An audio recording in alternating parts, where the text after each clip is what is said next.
Welcome to the Connecting the Pieces help videos. The topic of this video is accessing a student folder and what's in it. We are going to be looking at Google Drive to access the student folders.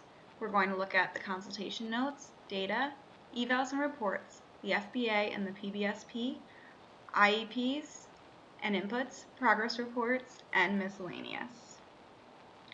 So I'm going to go on the internet and go to google.com. And then I'm going to come up into this corner and click on these little boxes right here. Do the pull down menu and click on Drive. It'll open up this. Then I'm going to go down to Shared with Me and click on that. And then here is my sample student folder. So then I'm going to open that up and I'm going to show you what's in here. So as you can see, these are all mini folders within the students folder. The first one is the consultation notes. Every time the BSC comes out to observe the student, they will write a consultation note and they will put it in this folder for anybody to view. Then we have the data folder. The PCAs and the IAs will take the data and they will put it in this folder so that the BSC has access to it when they need it, or anybody else who might need to look at the data. Then we have evals and reports, which is just any educational evaluations or any other report the student may have had in the past. The next folder is the FBA and the PBSP. This folder is very important when you're taking on a new student. It'll give you a lot of information about the student. The FBA is the Functional Behavioral Assessment, and it will start off with a parent interview about what's happening with their child, what behaviors they're seeing, the strengths and the skills of the child, and things of that nature. And then it will end with a BSC observation where they will put everything that they've seen in their observation time. The PBSP is a positive behavior support plan.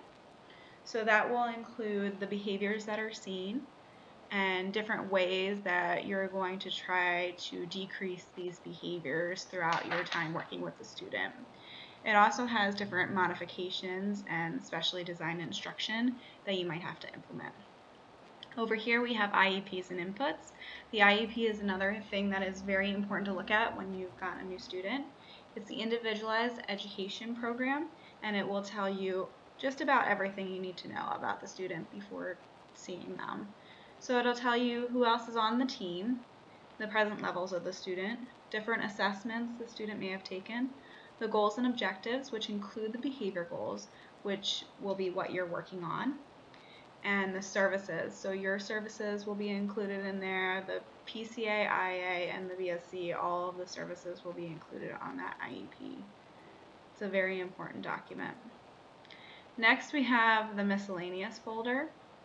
And in the miscellaneous folder, you're going to have anything that just doesn't fit in the other folders. So any general information.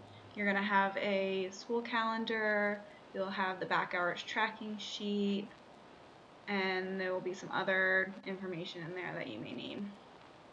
Down here we have the progress reporting folder, and that will include the progress reports completed by the BSCs. And this will just show the goals that you're working on and the progress you've made towards decreasing the behaviors that are seen.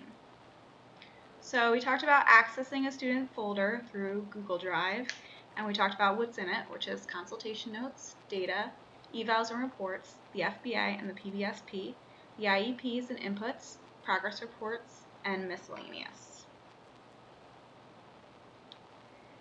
Thank you for watching this Connecting the Pieces help video. Check out our library of other help videos on other topics.